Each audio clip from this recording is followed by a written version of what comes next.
Hi everybody, I'm Ben. I am a research fellow with Extension, and I think it's fitting that we have this event at the beachfront to the prairie here, as it will. Can you hear me now? Okay, thank you.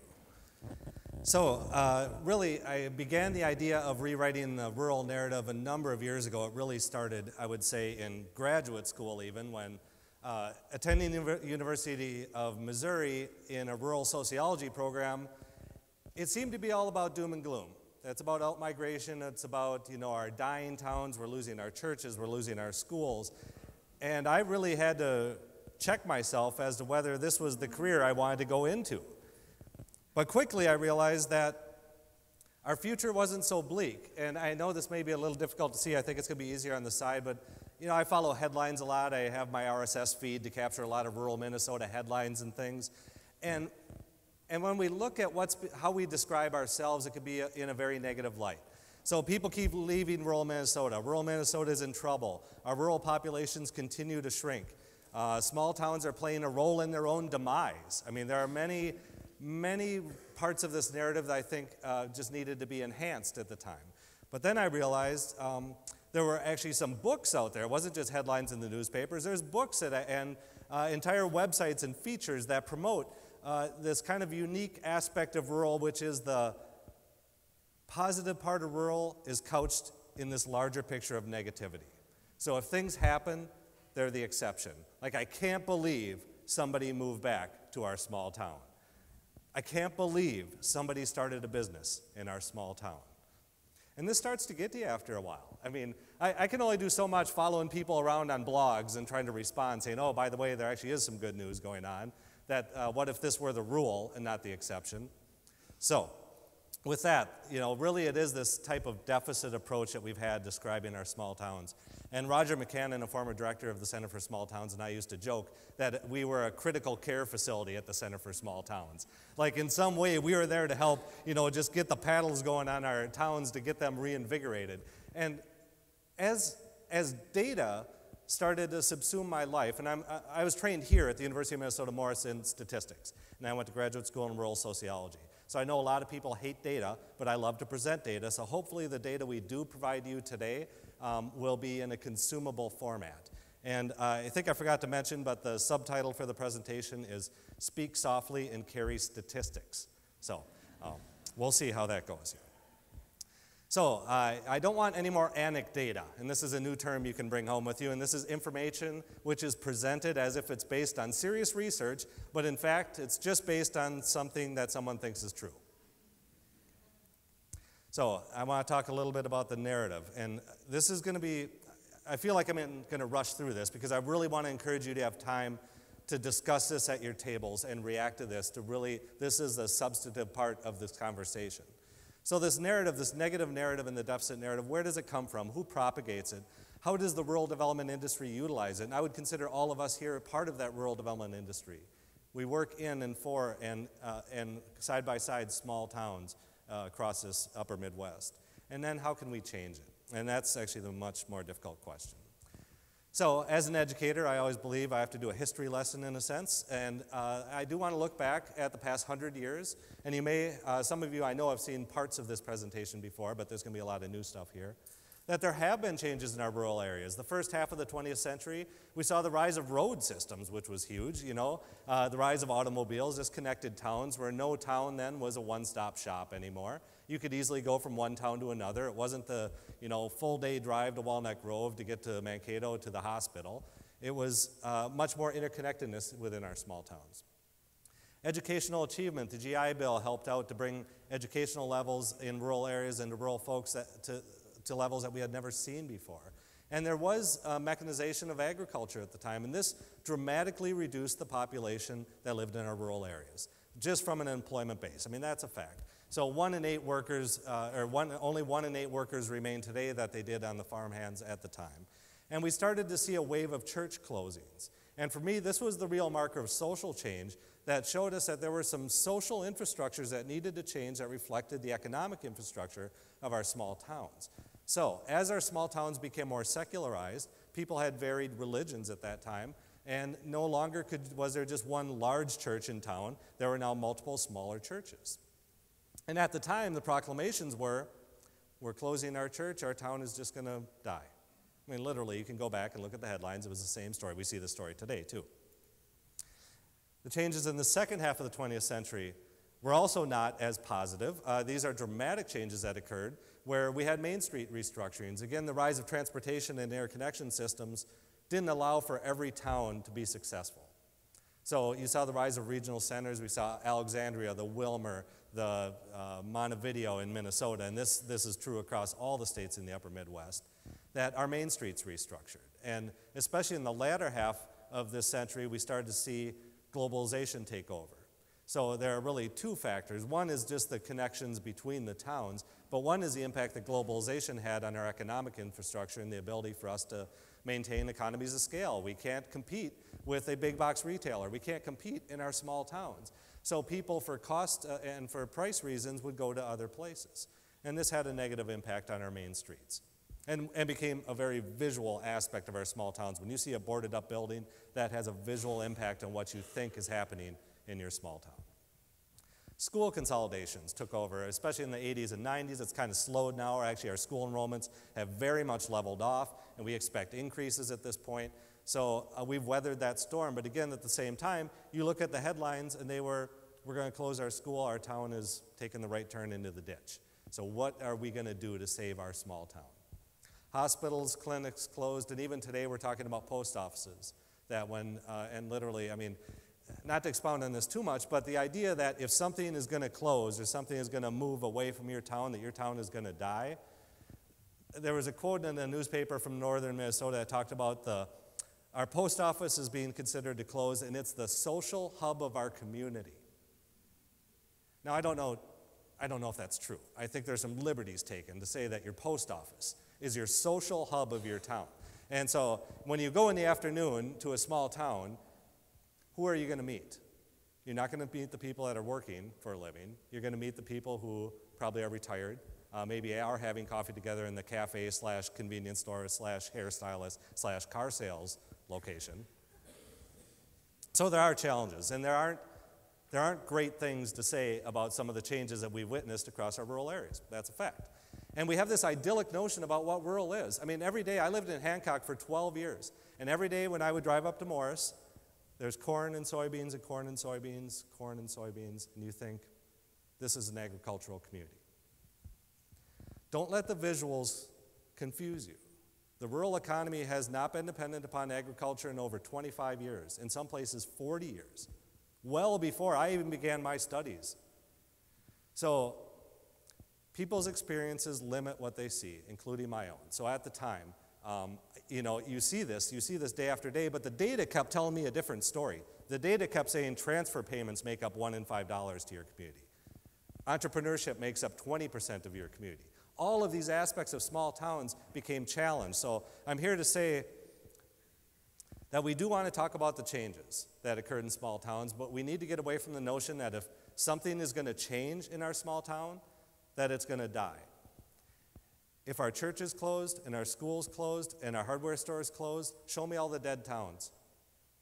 In Minnesota, only 3 towns have dissolved in the past 75 years. And the last one was Tenney, and that was a population of 6. So, I mean, we're talking about an extremely small town that actually dissolves itself. So, at the same time, a lot of these changes that we witness happen in urban areas too. When your hardware store closes on Main Street in a small town, it's much more visually apparent to you than it is when your hardware store closes in White Bear Lake. White Bear Lake is a suburb of the Twin Cities metro area, and when a hardware store closes there, you've got 5 other options. You've got 3 big boxes plus 2 other, hometown hardware stores. These changes that we've witnessed aren't necessarily distinctly rural. There are no characteristics of rural that cause this to happen. There are economies of scale, there are globalization, there are impacts that impact us all. So, some data. We do know that since 1970, the rural population has actually gone up 11%. It hasn't declined, so whatever frame you see is usually described in terms of percentages. The relative percentage of people living in rural areas in America has gone down, but the number of people living in rural areas has gone up. So, I know this is difficult to see here, but the share of the pie of rural in red here is 26% of people lived in rural areas in 1970. That percentage is now down to 19%. But the number of people actually living in rural areas increased from 53 million to 60 million. This goes against the narrative. Isn't it all about decline, right? And it's selective decline. And when we started doing work more in depth, and Randy will talk about this more, is that we find that certain age groups that leave, so when you've got a lot of children leaving your small towns after high school or after high school graduation, you've got anywhere between 30 to 60% of your graduates leaving. That's not new, by the way. That's happened since the beginning of time for our rural areas here. So that has happened, but the narrative continues. The narrative doesn't work without the decline. So how do we continue to look at data to summarize this decline? Now, one other kind of caveat here is that within rural data, some areas have become urbanized, right? Some of our formerly small towns have become urban centers. Now, okay, as a statistician, what happens when you're calculating average home value in a rural area? You've got all of our rural areas put here, but then all of a sudden some of your rural areas graduated to urban status, right? So they're removed from the calculation. Those counties tend to be the higher home value, higher income anyway, and then when you remove the top end of your data, your mean will go down. So you see headlines about rural incomes decline again. Well, our incomes didn't actually go down. The method used to calculate it led to a conclusion that the rural incomes go down. Same thing with home values. So all of these aggregate statistics really are problematic in the sense that they don't account for the changes that occur within the resident population. Does that make sense? Okay. If you got questions, you can always follow up with me afterward or during the discussions too. So one statistic that always stood out to me was the mobility of our population. In any 5-year period, and I've got the stats here, I shouldn't have done those in light gray at this point, but anywhere between 41 to 44% of residents of all people in your states move. It varies by age, but at the same time, it just shows how mobile our populations are. And Randy will be talking about this more too. That there are a lot of opportunities to capture this movement of people. When people graduate from high school, generally the model is they go to the metro, meet a spouse, maybe have a kid, make a move, make a move, make a move. But what we do know is that there is this brain gain going on of 30 to 49-year-olds moving to our rural communities. And a lot of times that doesn't make up for all of the kids that are leaving, or the seniors who may be moving closer to their kids, or to closer to hospital facilities. So this narrative needs to be balanced with the sense of loss with the sense of gain. And there was an article done for the Rural Minnesota Journal that I believe paints this entire picture for you. So Marnie Werner is here from the Center for Rural Policy and Development. They published the Rural Minnesota Journal. And if you look at the 2010 edition, or maybe it's 2011 edition, has the full, for Minnesota anyway, our methodology and the conclusions from the brain gain. Oops. So really, in some ways, rural is thriving. They have been attracting people since the 70s. This actually isn't new. So when I walk into this and people are like, wow, this is really new. It's like, I wish it wasn't. I wish the very few people, Granahan is one fellow, Cromartie is another. I can name off less than 6 people in the country who have published about this positive population gain, which is troubling in a sense. So Randy and I need some help on this. So if you want to do some publishing, let us know. So really there's this brain gain going on, and we found that even in 75% of the rural counties that lose people overall, there's this brain gain. So we always say, like, what's this balance here? If we're using the term brain drain to describe our rural community because our kids are leaving, what are we saying about the people who are choosing to move into them? These people are choosing to move into them, have careers, have educations, have life experience, have families in many cases. So we're losing our high school kids with a high school education and gaining people in with high levels of skills and life experience. So I use the term brain gain to counter the language, but as Jim Russell will say, and you'll hear from him tomorrow morning, that it's not about brain gain or brain drain, it's about brain circulation. We need to encourage people's minds to move around this country and to gain new ideas. And from a social capital perspective, it is vital that you encourage migration to, and not from always, but to your rural communities. The Pew Research Center did a study about 6 years ago now that showed even though 20% of the American population lives in a small town or a rural place, 51% of the population would like to live in a small town or a rural place. There's actually a preference for small town and rural living. Not that everybody can do that. So really we need to reframe this rural migration. There's this national societal preference for, I would call it low density living. It can include suburbs too. Not everybody is leaving small towns. And we found this new urbanity in rural places. I mean, some of our rural places have done so well, they're urbanized. They've graduated to urban status. And this kind of brain gain trend has really continued despite the mortgage crisis, despite the high price of fuel, and despite the fact that we haven't had a concerted effort to recruit people to our rural towns. People have been making this move since 1970 all by themselves. I shouldn't say all by themselves. Some of the communities and groups you're going to hear from here, which is the purpose of this conference, is to share the knowledge that we do have, which isn't huge. But we will have proceedings from this event that will allow us to share this information from a community development level with each other. And that is our goal here. So, I always say, like, what can we try?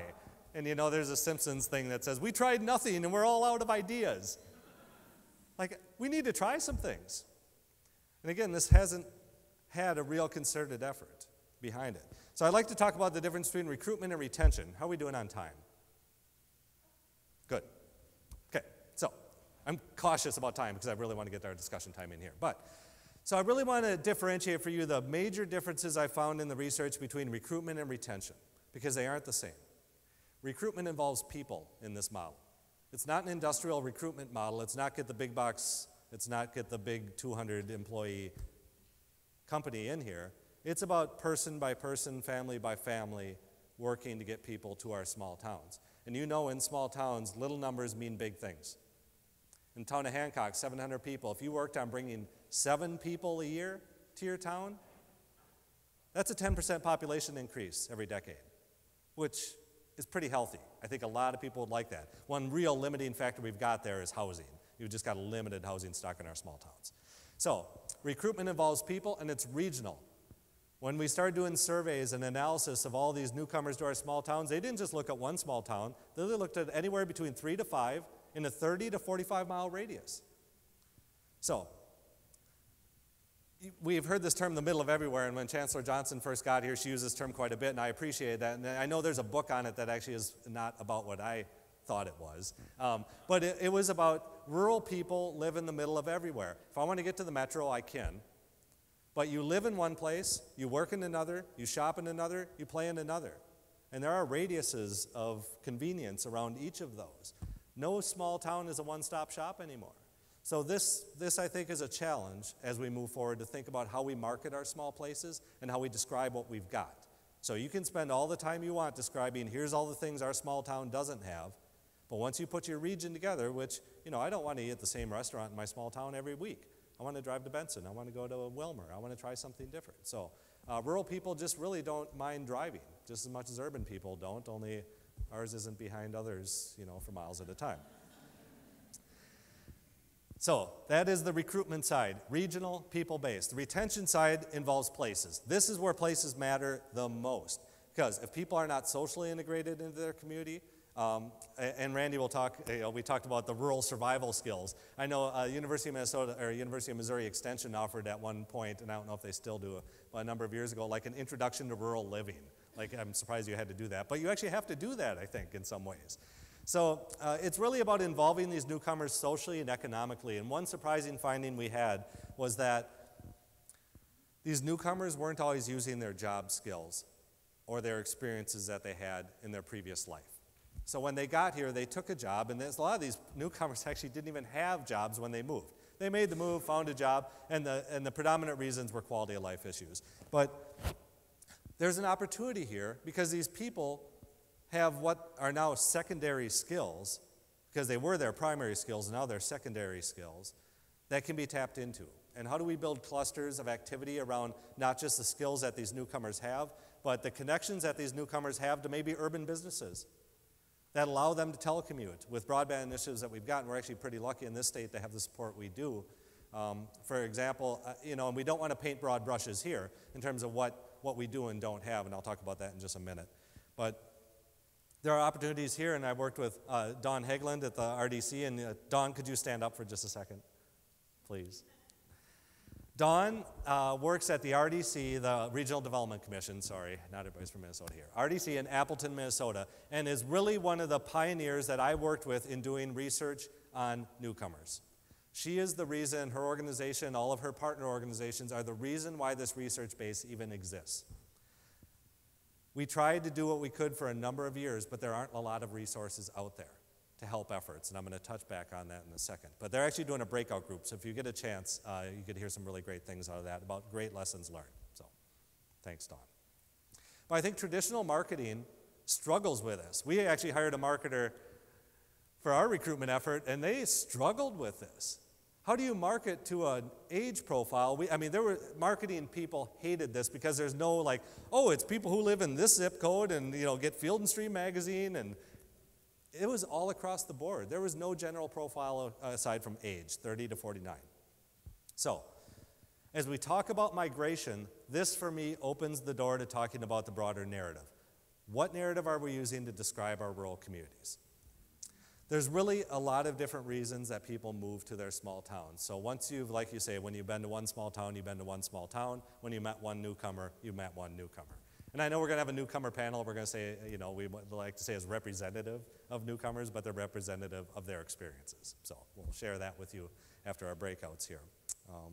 And rural really means more and more today than it ever did. We've talked in Minnesota here about the lack of a rural voice.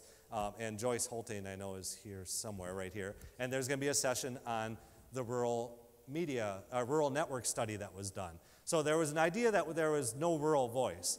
And what we countered with was there are actually a lot of voices of rural right now. It was easy to get your rural voice in 1900. It's much more complex to do that today because there are a variety of organizations, again, that work in and for our small towns. So these negative narratives, and I'd like to thank Neil Lynchide for this.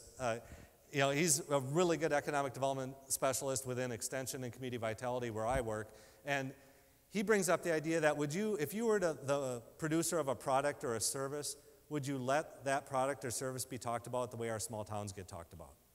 You never would. This kind of negativity that permeates the future of our small towns based on this history that we have in our small towns, you wouldn't let that happen. So I know, again, it's difficult to see. Would you let all these one-star reviews, in light of this positive good news, continue?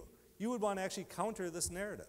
So we cannot continue to portray the rural successes as exceptions. But because the framework of rural narrative is so negative, whenever you describe something that's good, you think that's the exception. But if you change the backdrop behind rural to be something positive, the successes are the everyday. And then we can move forward. Yeah, so I've got all these things here. I don't know if you can read those, but it's like, I pull headlines all the time because it frustrates me in a sense. But, amid dying towns of the rural plains, one makes a stand.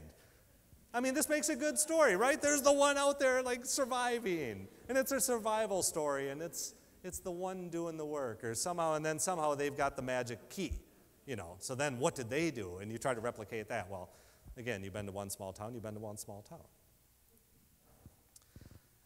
So then I started really thinking about, do I really need to rewrite the narrative? Maybe it's just updating the narrative. But the more I look back, no, we actually have to rewrite it because it's just not accurate. These descriptions of what has happened has not been supplemented in any way with the actual good news that has happened.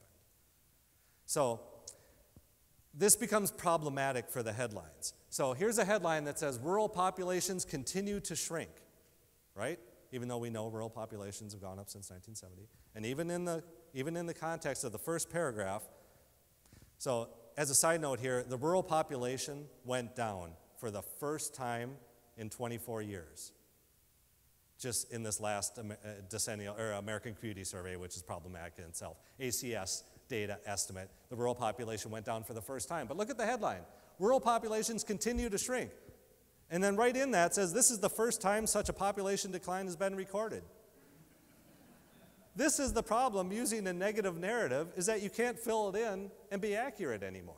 So I just find it comical to find things like this. So we really have a lack of a non-agricultural rural voice to counter this. And this is, I think, the problem. I'm not looking to start a rural media company, but I think it's up to all of us to help ensure that the narrative gets enhanced by the data that we know and the stories that are told. And really, these problems cannot dominate the discourse. I know there's, in Kentucky, there was a story that, there was a quote there that made it in. I'm kind of surprised. But they said, we became kind of the poster child for the war on poverty. Like whenever somebody wanted to do a story about poor people, we were the first stop. Is that what you want to be known for, as the first stop on your poverty story? Don't buy into someone else's narrative. This is my key point. I just don't buy into it. So I battle this all the time. I get told this all the time, that you're not accounting for this or you're not accounting for that, or state demographers don't look at the brain gain data and then don't actually read the report and have their misinterpreted comments published. So then I have to go and counter that. So it's almost a full-time job, but it's not my job. It's not my job to do that, but I do little things here and there. I'll post comments on blogs when I see them. So I set up my Google alerts to get alerted whenever rural Minnesota gets hit in a story, and I'll go see what that story says and ensure that our narrative is there. Another one, the internet fast lane, bypassing rural Minnesota. This was a story from like 3 days ago. Again, like another nail in the coffin for rural, despite the fact there's all these really good things going on. And I'll tell you what, when I lived in Hancock, my internet speeds were 20 meg up and 20 meg down. My friends in the cities don't get an upstream that big. Like downstream, 20 meg, anything above 20 is cake, right? But 20 meg upstream means you can create things.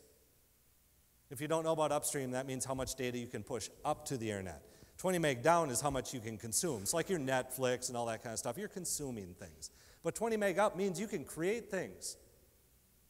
I'm in St. Cloud now, and my upstream is 1.5 megabytes. Pretty sad. And that's from a major cable company. But in Hancock, we had a co-op that put fiber to the home. And they laid it to the countryside, not just within the cities. So there are some actually really good stories. I mean, my friends could never believe I had 20 meg up. So I mean, I publish my kid's YouTube video, it's uploaded in 2 minutes. I got 2 gig data files for work, I can upload it to the server in 10 minutes. When now I don't even, I mean, start at night like you used to do with dial-ups and, just see in the morning kind of thing. So I just want to caution everyone about buying into someone else's narrative. And if you need more data, Randy and I have tons of it. Small towns for me really are models for success. So because we don't all have all these dead towns around, right? We've successfully mediated the closing of churches, the reorganization of social life, the closing of hardware stores, and the kind word is restructuring of the economy, which means a bunch of people lose jobs and then you might create jobs somewhere else. We've successfully consolidated our school districts. We've managed our clinics and our hospitals. We are models for success. We are still here. We are vibrant places that do this with volunteer efforts.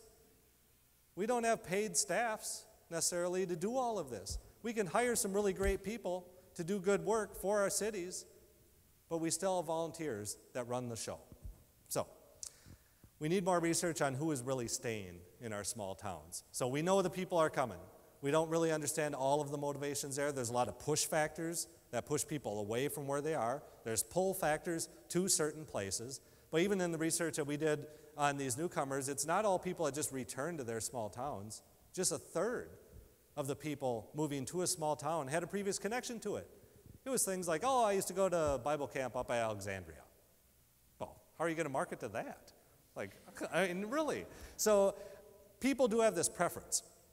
But we do need to do more research. Are these people being accommodated socially? And Randy will have some data that show even if we aren't accommodating these people socially, we're seeing a dramatic rise in the number of nonprofits in rural areas. Even in populations in Minnesota, for example, we lose 5% of our population in our most rural counties, but we saw a 14 or 15% increase in the number of nonprofits. People are not involved socially the way they used to. When I moved back to Hancock, I got 2 phone calls. One was from the Red Cross. So I was in the area before. I went to graduate school in Missouri, came back. Within a week after I moved back, there was a voicemail on that said, "Hi, Ben, you were just elected vice chair of the Red Cross." And I was with the Red Cross before. That was all good, and it was cool, and I loved it. So I took it. I did it, you know. The other was a fellow from town came up and said, "Do you want to join the Lions?" And gave me the blank stare. Like, I don't know. I don't want to be forced into anything, and I don't want to show up to a table that has 3 people sitting at it and shoulder the load. I don't want to start having to support a bunch of activities that I really may not be interested in. And that's selfish, but I'm telling you, that's the next generation is even more so. So Randy has some slides on that too. That we'll see if we get to it. Yeah. So really, the future of our small towns isn't based on our past. It's based on who's here now and who is going to be here. So again, I want to thank you all for being here to talk about these opportunities that we've got for our small towns.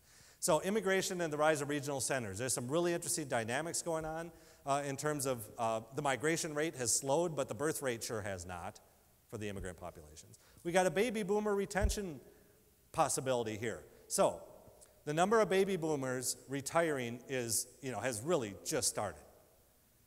This is going to free up a lot of housing stock in our rural communities. So if we think that we were stifled on the newcomers at the end of the 2010 census, it's going to open back up. We are going to get a lot of housing available to us, so much so that there may not be enough buyers even at that point.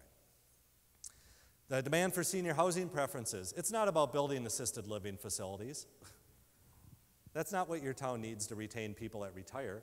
You need apartments, you need condos, you need something that's maintainable for somebody that doesn't want to mow the lawn anymore. And I wish I didn't mow the lawn anymore.